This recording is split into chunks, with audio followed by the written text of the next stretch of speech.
Good morning, everyone. How are you this morning? A lot of people in the faraway seats. We're going to be talking this morning about highly engaged, high-performing teams. So we're not talking about moving the money, but we're talking about the people and the teams who move the money.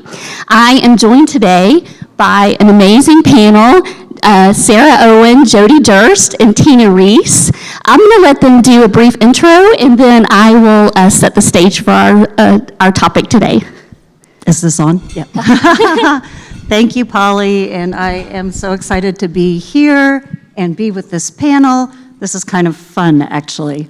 So Sarah Owen, I have been in the payment space for over 20 years. I think I've been at all of the large processors. But I've always been on kind of the cutting edge. I have loved the opportunity and feel so thankful for the career. So think about new markets, like when QSRs first started taking credit cards, or new technologies like mobile commerce. So really just doing a lot of fun things. And I feel like I am fortunate enough to be doing that again right now. I am at One Inc., Chief Product Officer, and One Inc. is the largest insurance payments network in the property and casualty space. It's super fun because not only do we do inbound premium payments, but we do outbound claims payments. We are growing at, I think, a record pace, 70%. This year will be 70% year over from last year, $60 billion in processing. And I could go on, but that's not the topic. So, Jodi. Good morning, everyone. I am Jodi Hudengard. A lot of people in the room know me as Jodi Durst, but I spared Polly in trying to remember how to pronounce that today. Thank you, Jodi. I am the CEO and co-founder of ePayments, and like Sarah, I have kind of grown up in payments. I've spent most of my career here in payments, started at Payment Tech, Legacy Payment Tech, and then had the fortunate experience of working for a lot of the large acquirers over the years and one of the largest stored value solutions along with a big ACH provider, which gave me a lot of expertise to create ePayments, which we did 8 years ago. And since day one, we have been a virtual team, so very unique in the space. Good morning. My name is Tina Reese, and I am the head of client success at JPMorgan Chase for the corporate investment bank and the commercial bank. And I have also been in the payments industry for a very long time, since the early 2000s. I live here in Atlanta. I'm in the transaction alley, as we call it, which is super exciting. And we've worked together, a lot of us have worked together over the years in different companies. So it's exciting to have an opportunity to see this industry grow and to see it evolve as it has been. Today, I lead a team of client executives that serve not only clients in the US, but globally. So this team actually has been, they're hybrid. We're a hybrid workforce now, meaning that it's 60% of the time. Prior to that, this team was 100% in the office, and that was really due to the nature of their business. It was very technical, it's very operational. So being able to take care of those issues very quickly with urgency is really critical for the group that they support. But prior to that, at JPMorgan and in my former careers with other companies, I've always been remote for the most part, and I've always had remote teams. So I'm very familiar with the dynamic. But one of the things I see is this major shift in both, whether it's work from home or it's this hybrid. And I think it's just that we see the lines blurred. So I'm excited to talk about like what that means and how we can really be effective and help our teams feel engaged and connected in these environments. That's awesome. Thank you for this intro. And it's so great to be in payments because not only are these my payment colleagues, but also my friends. And so I'm sure many of you have stories just like that where you've been working with people and they become your friends. How many of you are people leaders? So maybe leaders or leaders of teams? Okay. Many of you. So this topic today that we're talking about, how to build highly engaged, high-performing teams in today's hybrid environment. It doesn't matter if you lead people or if you're just a team member. We have some great insights for you. So I think leaders have such a critical role today, building high-performing, highly engaged teams, and it starts with recruitment. So I am the head of talent acquisition at One Inc.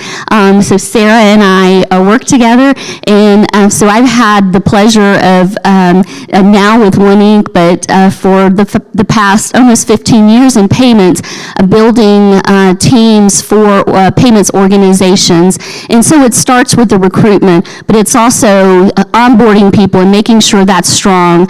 When you get them there, making sure they're motivated and inspired. And probably one of the most important things is leaders are laser focused on retaining those great people that they bring into the organization. And we know that we had a big shift a couple of years ago, and so practically overnight, companies and leaders had to determine what are we going to do with our people, because they couldn't go into the office, right?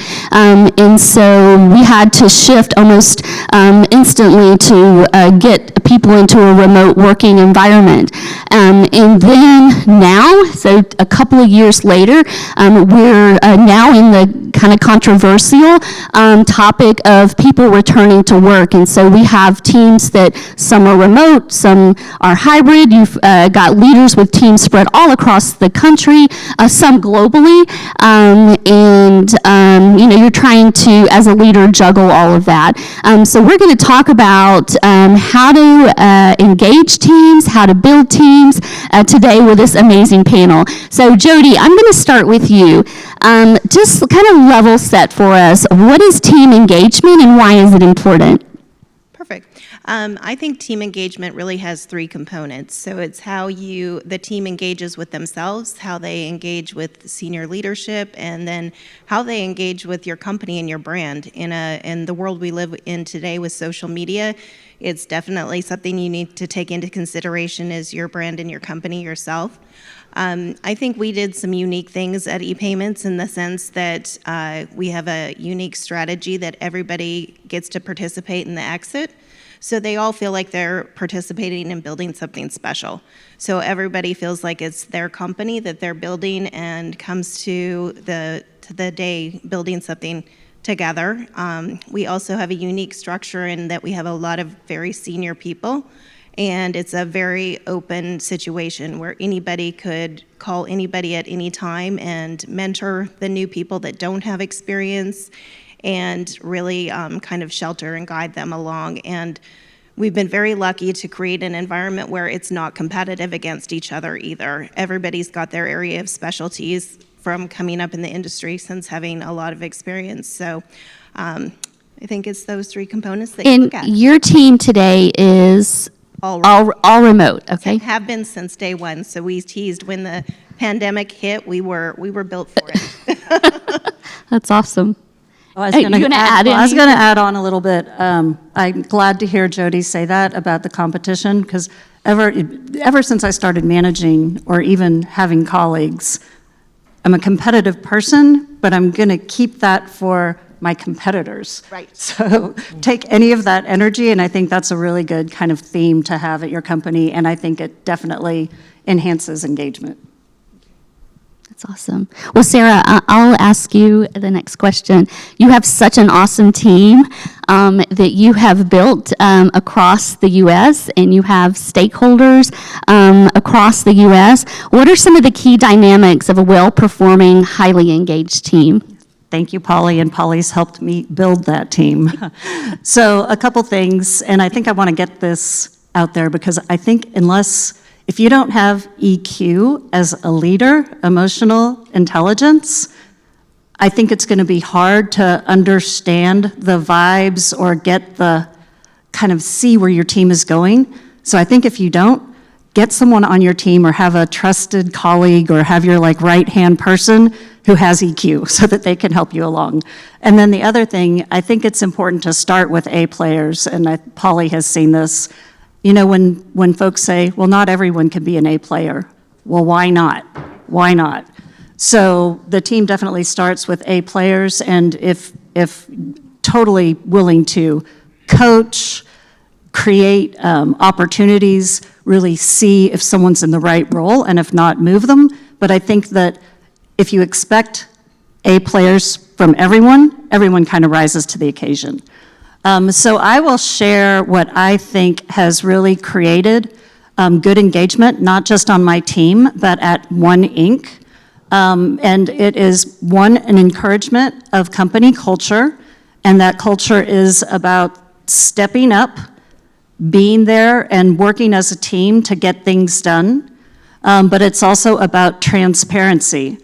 And I think, especially in this remote environment, teams want to know what they're responsible for. They want to know how their work contributes to the corporate strategy. How are they going to help the businesses move forward? So I think it's super important to have a corporate strategy where everyone else's goals and alignment filters up to that.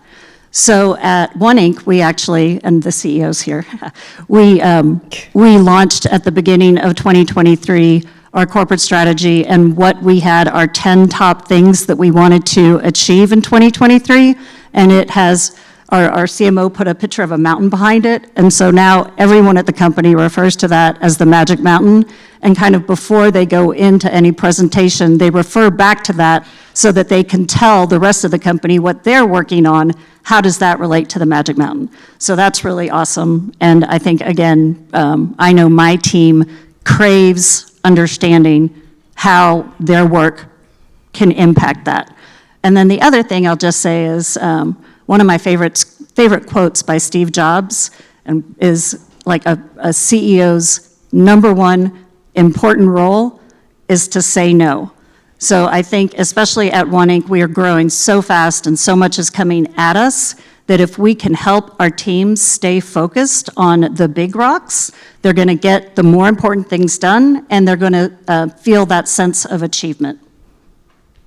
That's awesome. Polly, can I just add on to one Yes, thing? yes, I love please. that you talked about EQ, because that's one of my favorite topics, and it's being talked about a lot more at the senior levels at most companies, and it's critical. And EQ can be improved, not like IQ. EQ, you can actually improve, and it's critical, not just for leaders, but for everyone in the company. And I think we talk about the things that really matter right now when we talk about our people. It's really about feeling connected. Do they feel connected to your company, to your vision, to your purpose? So it's really about the culture, it's about connections, and that drives engagement and productivity.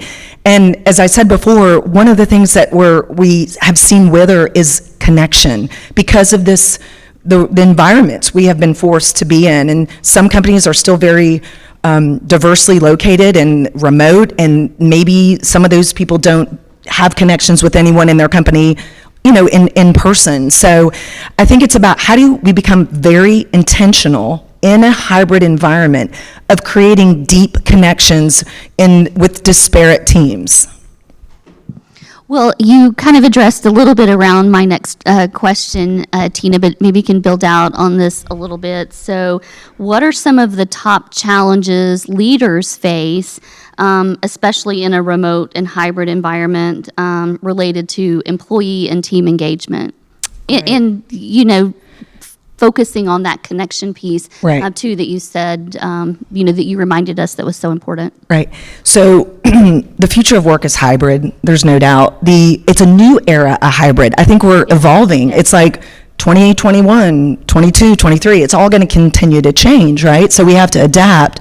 But it's about how do we keep our people engaged and connected. And as new policies and changes come with a hybrid environment, some challenges that we face are that we are seeing that the average workday is increased by 13%.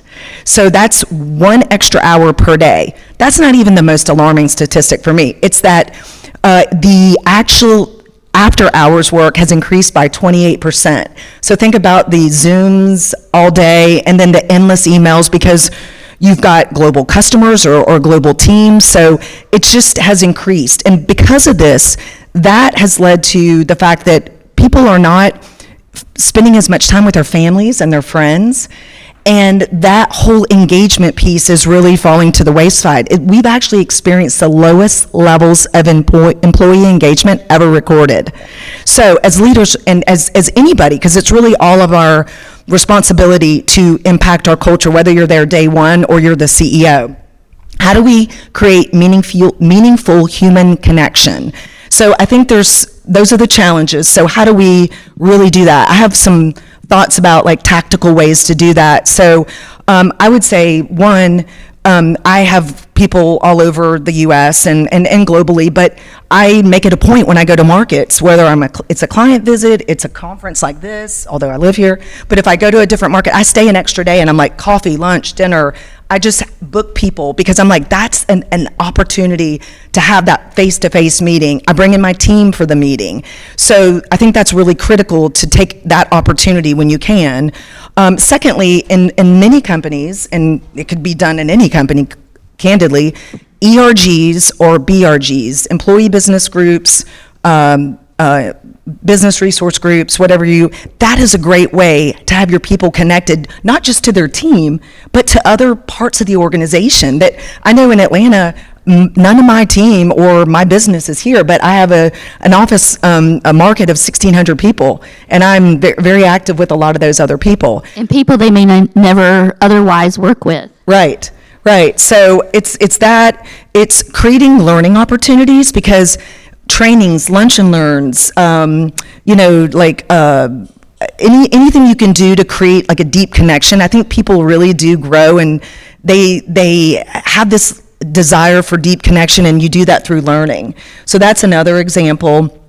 One of the things I love that we're kind of seeing right now is, you remember the Great Resignation? You haven't really, you would know this, Polly, more than anybody. I haven't heard that in a while. But guess what we're in? It's more like the Great Return now. Well, it's called, you know what it is called? There's a thing. Yeah. It's called the Great Reconnection. Yeah. And that, all it is making authentic connections.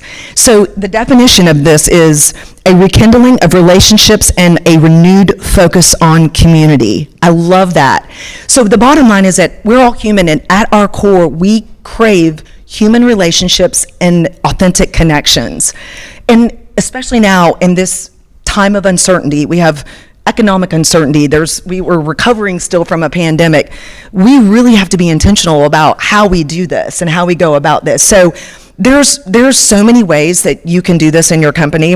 And I think the bottom line is, if you think about connections create a positive culture, and that creates a sense of belonging. Belonging is what people want now. If you do surveys, if you ask your people, they want a sense of belonging. And I think that's really, really fundamental today. Completely agree, Tina. That was awesome. Thank you. Well, I'm going to ask Jodi to build a little bit on the retention. So, Jodi, we know that engagement and retention are always at the top of our leaders' minds, not just in HR, but just on the teams as well. How does engagement impact retention? And maybe talk about some of the things to look for to maybe give us some clues if someone on your team might, be disengaged or where there may be some issues. Absolutely. I think I'm going to build a little bit on what Tina said too, because Great. I think there is a mental health crisis happening right now because of what we are coming out of, and it is so important to have that connection. And I love what you said about, really encouraging people to go do things after hours to connect with people, because we do that a lot with our team too.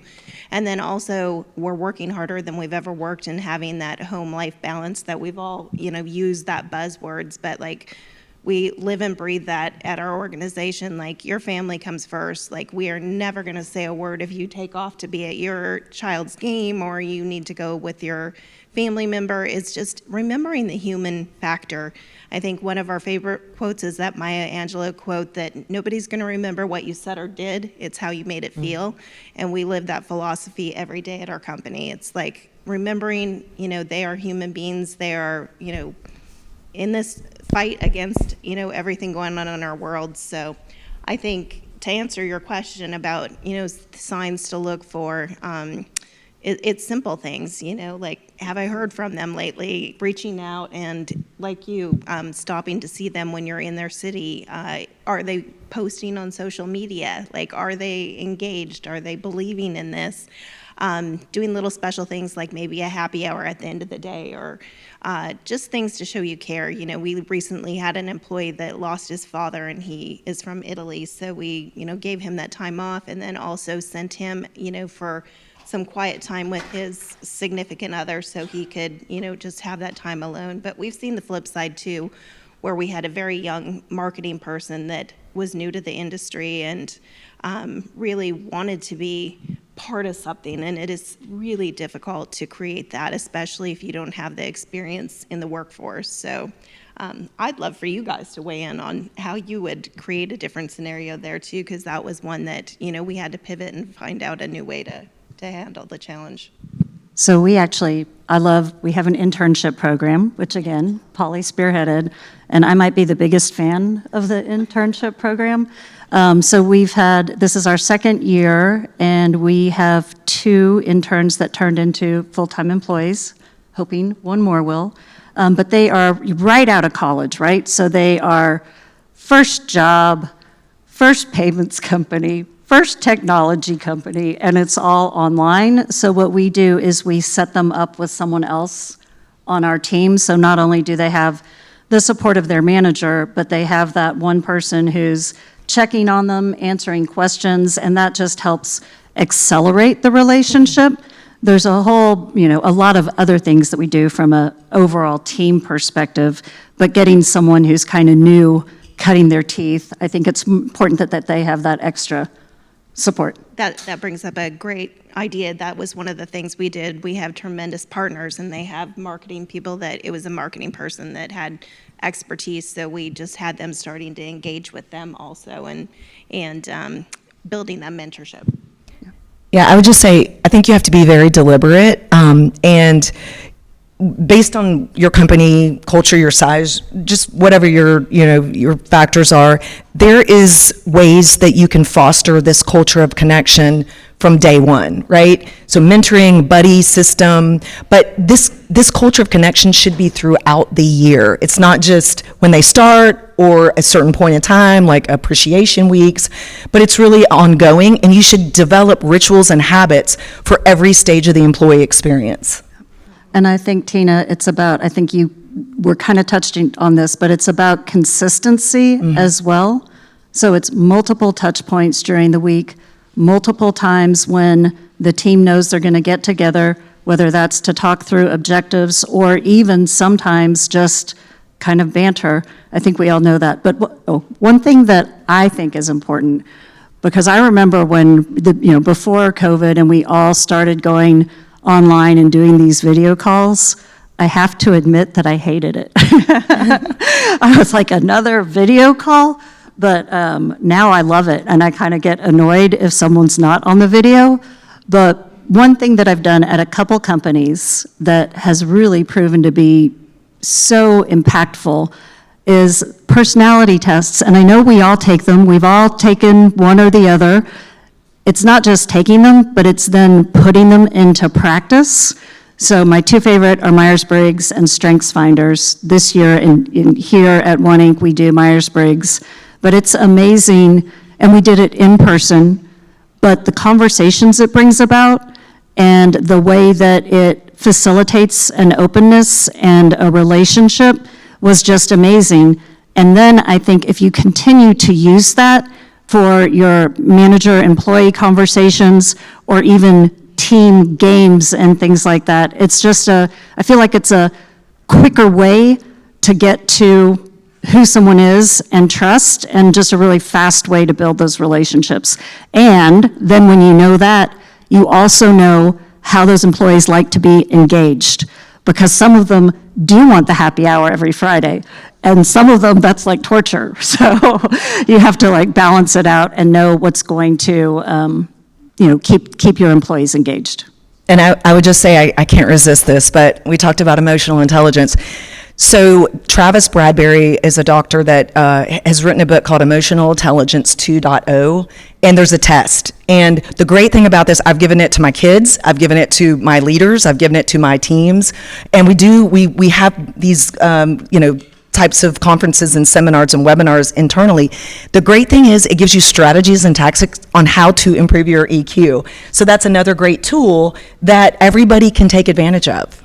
That's awesome. I know Tina personally, so I have to ask, did you give it to Gordon? Yes, of course, my husband. I gave it to the entire family. Yes. And then they had a meeting about it. Yes, we did. Family meeting. I love these ladies. So you all probably have some input here, but Sarah, you've built your team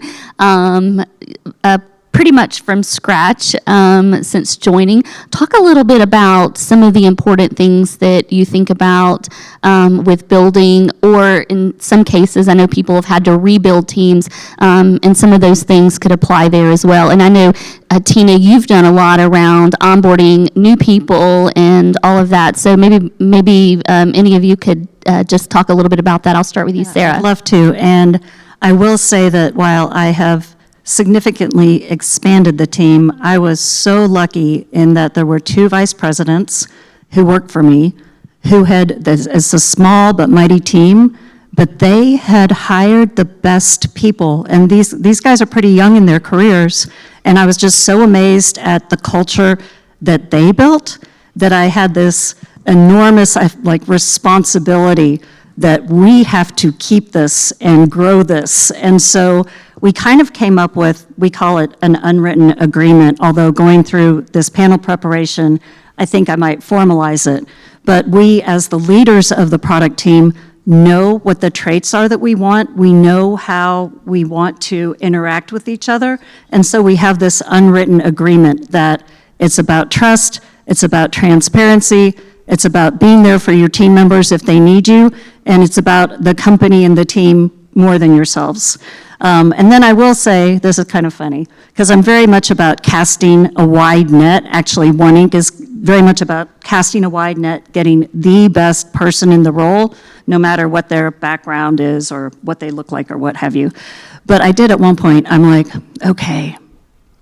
And I'm going to say this because it's the title of a book, so I can say it. Like the no asshole rule.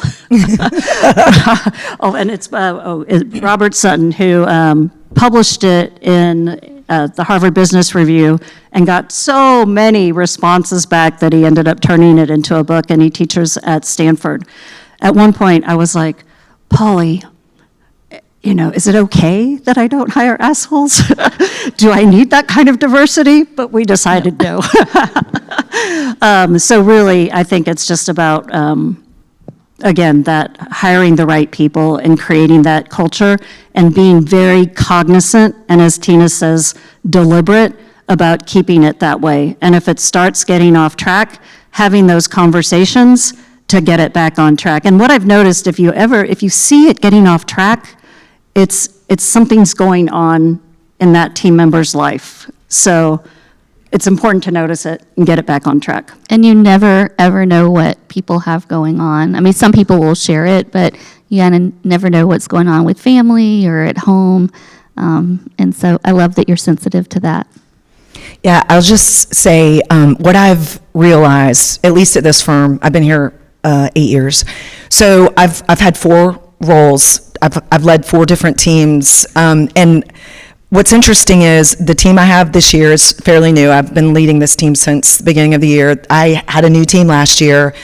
Most of the times I get tapped for, hey, can you come and take care of helping us with this underperforming, undermanaged team? I'm like, sure, I'd love to do that. Love that. But you know what it is, what I find every single time, is they don't feel valued, they don't feel empowered, they don't feel engaged or connected. Those are behaviors. Those are easily things you can fix. It's not they don't have the competencies, they just haven't had the investment in them. And it's like, that's where we say, like, we meet every week as a team every single week. Just ring, if I'm traveling one day, we meet on a different day. One-on-ones, with them. I have a large team, so I can't do it every week. But what I've noticed is, and this is a good example, last year the team I had, they were underperforming, undermanaged. Well, we were 100% of our stretch goal by the end of the year. That was like in 9 months. And that was because of the team. It's like all I did was dive in and really help them be successful. But it's funny because they said to me, the new regime this year, they don't do the things we did. And they're like, we really felt that structure was imperative to our success. So I just feel like it's really critical to get that level of engagement, because then they feel connected, then they feel there's this meaning to their work, and that just changes everything. Thank you so much for that. We are down to just 5 minutes. I want to see if there's any comments or questions really quick for the panel. But I want to take just 1 second to thank Paytech Women for sponsoring this panel this morning. If you don't know about Paytech Women, it is an organization that's all about helping women rise, thrive, and connect no matter at what point they are in their career. So if you want to learn more, just you can ask me or you can ask Wendy Holiday. There's also a booth next door. Any questions or comments? Sanjeev, my friend Sanjeev. Great story. Actually got to learn a lot. So I have a question for Sarah, since you have built the team right grounds up. So let's say if someone doing that again, what lessons, 1 or 2 things that you're going to convey to that leader, so that they can be more effective, or they don't make that mistakes, maybe what you have learned, right? So that they get to learn on your expenses, right? Could be Sure, absolutely. Thanks, Sanjeev. It's kind of a lot of what this panel has said, but I think a couple things. One is, again, be really clear with your employees. Like, if you start out together, that relationship, the most important thing is understanding, me as an employee, what my leader's expectation is, and then the leader to the employee, what does the employee need for them to be successful? And then keep coming back to that on your one-on-ones, because that's, I think, moving off of, or misalignment on expectations is where things start kind of falling down. And then, so I'll just add on to that, keep those one-on-ones. Thank you. I think we're about out of time. We have one more comment. Karen. I do. I enjoyed meeting you yesterday. As Hello. well. You as well. And what you didn't say is, I understand you're the next president of Paytech Women, correct? President-elect this year, president next year. Congratulations. Yes. So just a question, when you think about remote work, you gave some examples actually already, but any fun examples for team building type of things that you do remote over Zoom or whatever? Well, I love it. So we affectionately, I don't know how we got this, except I love my favorite things to do, high tea and then tiki drinks. I don't know why, but a couple of the other team members also love tiki drinks. So we call ourselves Team Tiki. We have tiki happy hours, and the team has gotten really into it. So different volunteers will volunteer to do it once a quarter. And we even, mail each other surprise little gifts and things like that. So I don't know if there's something that you can, I guess, what's the right word? Get behind, something that kind of connects you, something fun like Team Tiki. And now they're all so proud of it. They've had a t-shirt design contest to see which t-shirts we're going to make. A couple of the other things that we've done kind of more broadly across the organization is we do a photo contest. And so it could be about family or a summertime or your pet or dressing for the holiday, the best, holiday outfit or best pet holiday outfit. And so not only is it just, good fun for the individual teams, but it helps you, see people kind of in a different light all across the organization. And then we post all those and we show some of them in our employee town halls and do awards for those. So it's really fun. Okay, I think that we are out of time. Thank you, everyone, so much. Thank you, MPC, for having us.